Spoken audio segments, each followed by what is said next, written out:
What's going on, everybody? It's your boy Valente, and we're back. Today we're doing another Saints season prediction. And if you watched the last one, you saw I had us going 13-4. However, in that video, I did not announce that that was fully based off of winnable games. And you know, truly, I believe that all of these games are winnable. It's just I kind of went on the um, I guess you could say on paper way of, you know, scoring those games. But this time, what we're going to do is we're going to go through it a little bit more thoroughly and try and find a more, I guess a lot of people would say, realistic record for the Saints because a lot of people have given me shit for the 13-4. How I do believe that it is very possible we can go 13-4. A lot of people are giving me shit for it, so I'm coming back, seeing if there's anything I can do differently. So yeah, let's get into it. First of all, week one, and week one we're gonna beat the Titans. Now,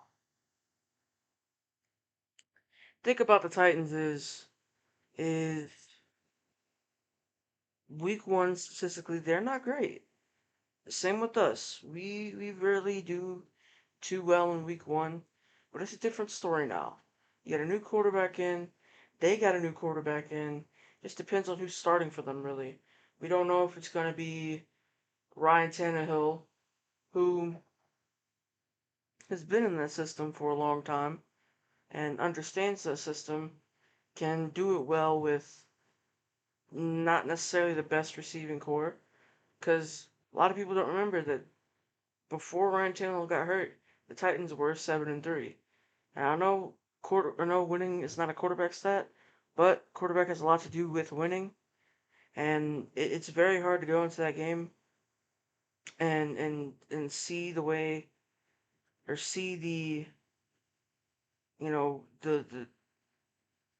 see the Titans going with Tannehill or Will Levis. I feel like it could be an active QB battle there. Um, Again, this game depends on who starts.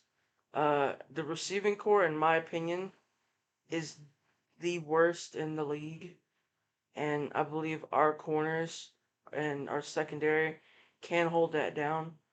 The secondary is a great when it comes to man coverage in 3-4.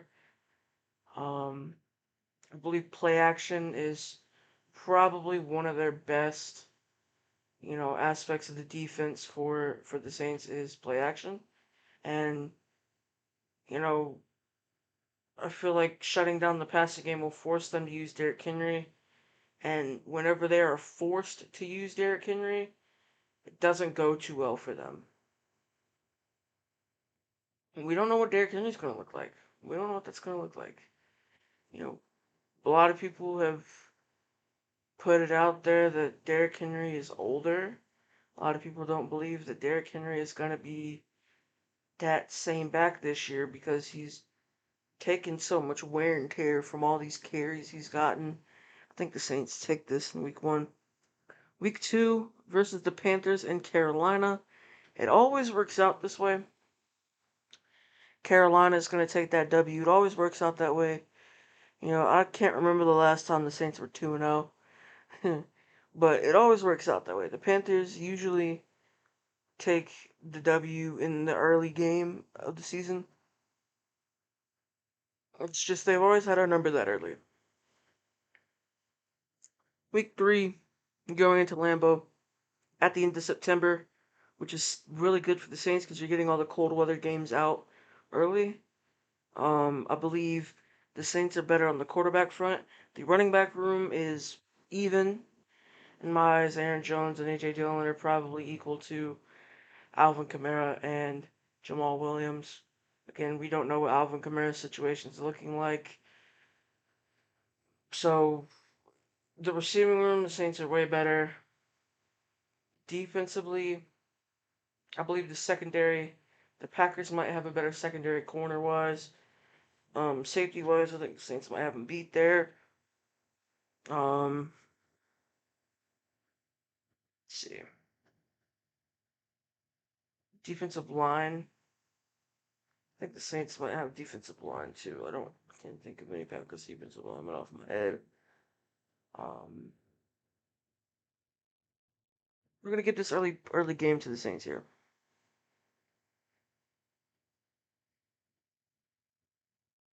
All right, week 4 against Tampa Bay in New Orleans. Tampa Bay's quarterback is Baker Mayfield, unless something drastic happens within the next few months. I just don't see a world where Baker Mayfield led Buccaneers do well. Again, no disrespect to Baker Mayfield, he's a decent guy, decent quarterback, but just don't see it. Anyway, week 5, we go to Foxborough. Foxborough is one of the hardest places to play in. Yeah, Foxborough is one of the hardest places to play in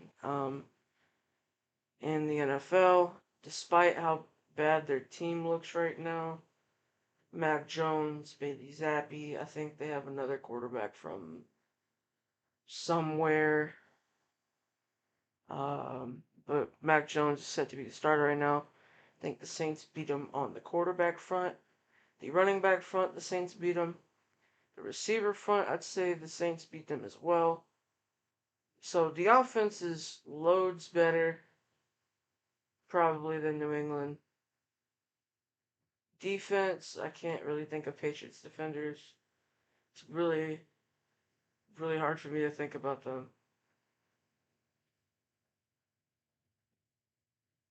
I think the Saints edge this game out. I don't know, this looks weird. Saints win this game here. Going into Houston, we're going to have a CJ Stroud. Going into this game here, I'm going to say the Texans get the upset. And I think the Texans might be able to pull off an upset. I'm not going to say, I'm not going to call it an upset because we could see a completely different Texans team here. I don't know, CJ Stroud's definitely going to be the starter going into the year. I feel like that receiving room might have gotten, or might not be looking the best, but the receiving room is definitely something that CJ Stroud should work with. I'm going to give the Texans the upset here. Then follow the Jaguars are going to take the dub too. I just think Trevor Lawrence is that guy. Trevor Lawrence is that guy. The receiving room, Trevor's made great work of that receiving room with Christian Kirk, Zay Jones, what's his name? Zay, Christian Kirk, Zay Jones, um, Evan Ingram. Yeah, they've made great work of that, and their defense is stepping up as well. I think Jacksonville is going to be a playoff team, especially with the horrendous AFC South. Week 8, we got the Colts versus the Saints in Indianapolis. I believe Sunday. Yeah, I thought it was Sunday Night Football. But the Saints are going to take this one. I believe Anthony Richardson is going to be a decent quarterback, but I don't think he'll be anything more than what Cam Newton was in his latter years. Um, I believe he'll be competitive. He's got great prototype speed, and just the Colts, I don't think they're there yet. I think they've lost a lot of key pieces, and I just think the Saints edge that one out. So right now we're 5-3, heading back to the Dome against Chicago. Chicago's a revamped team. They now have DJ Moore. They have a little bit more protection with Darnell Wright, and I believe they drafted a center um, in there. They revamped I believe they got a new good corner, Tyke Stevenson. They missed out on Jalen Carter. Their defensive line's still horrendous. And I think that makes our offensive line, helpful that game. Derek Carr, should have time in this game specifically. I'm not gonna call our O line terrible. It is bad, but it is not terrible. I believe a lot of indecisiveness from the quarterbacks contribute to how bad the O-line performance was. But no, let's just break this down bit by bit. I believe Justin Fields is a better quarterback than Derek Carr, so I'm gonna give them the edge on that. We have a better running back room, probably equal receiving rooms. Their receiving room's pretty deep. I think ours is deep as well. It's a decently deep. I believe we're equal in the receiving room. I think we, I think Jaquan Brisker is a great up and coming player. I believe Jalen, what's his name? Jalen Jones or Jalen Johnson or something. He's a great up and coming corner, but I think we got a better secondary as of right now. Um, I'm gonna give this game to us. And then going into week 10 against the Vikings, we're gonna give that to the Vikings. So right now we're sitting at 6-4. Just solid record going into the bye week. We're going into the Falcons at home. I think we're gonna win this game. Both of us are coming off bye weeks.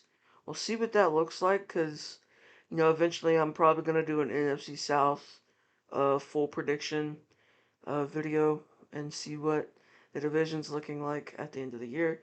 I believe we take this game against the Falcons because of, every time we go to the Falcons home, we beat them. Every time they come to us, they beat us.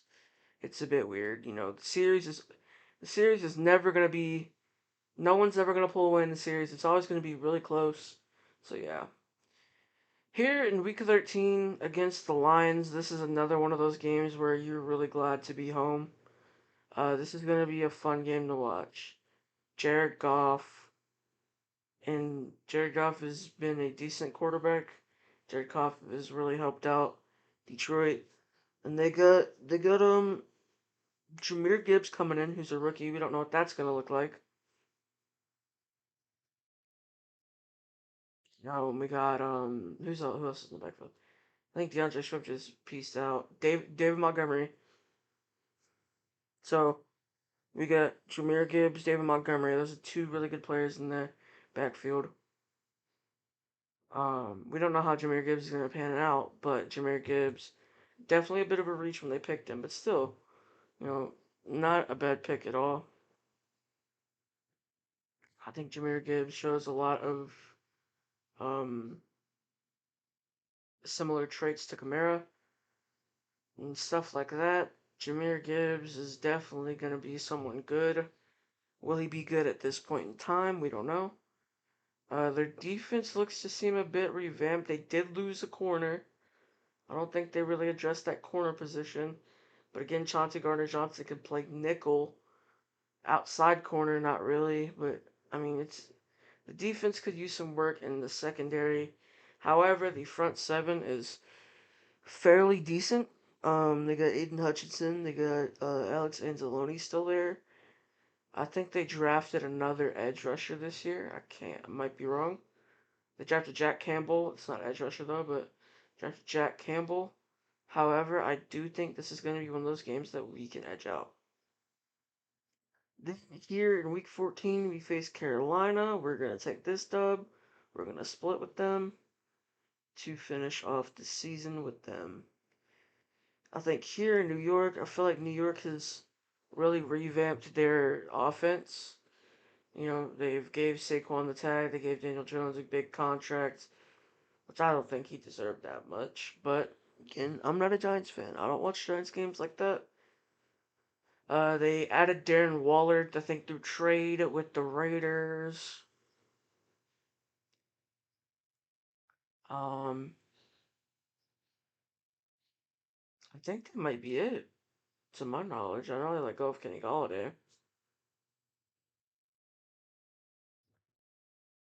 Yeah, they made some decent moves this offseason. However, I think we're gonna pull this one out. That's at home. I feel like it's a good game that we can pull out here. Here in week 16, we're facing a Rams team that should be back to speed. Again, they are in cap hell along with us, so they didn't make any really good moves. However, they drafted really well. They had drafted. Let's see. I'm gonna look up their draft picks real quick. The Rams actually drafted really well. They stocked up on some picks in the late rounds. So they drafted Steve Avila from TCU, a guard, 36 overall.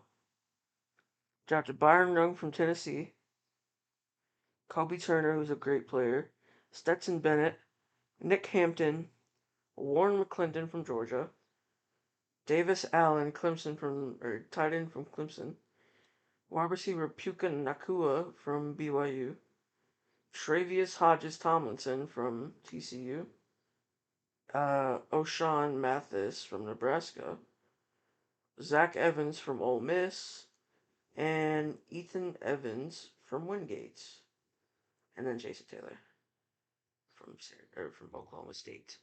So yeah, they made a lot of decent picks in the later rounds. I really like Zach Evans as a running back. Their running back room is, I don't think they got one. I don't know Cam Akers. I don't know if Darren Henderson's still with the team. It's a good game. You know, Matt Stafford's going to be back. Cooper Kupp's going to be back. Aaron Donald is returning. Yeah, I think the Rams are gonna take this one for sure. Just because I feel like the team's a lot more healthy, and they might be back a little bit. They might be on the way in. Might be on the way back in. In week 17, we're facing Tampa again. We're gonna take this dub. Again, I just don't see a world where Baker Mayfield's Tampa Bay Buccaneers are gonna be that good. And then in week 18, to close off the season, we are going to drop one to the Falcons. As much as I hate to say that, we finish 11-6 and currently hold the 3 seed because of unfinished games. So yeah, one's a little bit more realistic as some people were complaining to me about. But 11-6 still a good record, still making the playoffs and still winning the division most likely. So, let me know what you guys think. If you guys enjoyed, drop a like, subscribe, and turn on those notifications for more content on the New Orleans Saints in the future. Peace.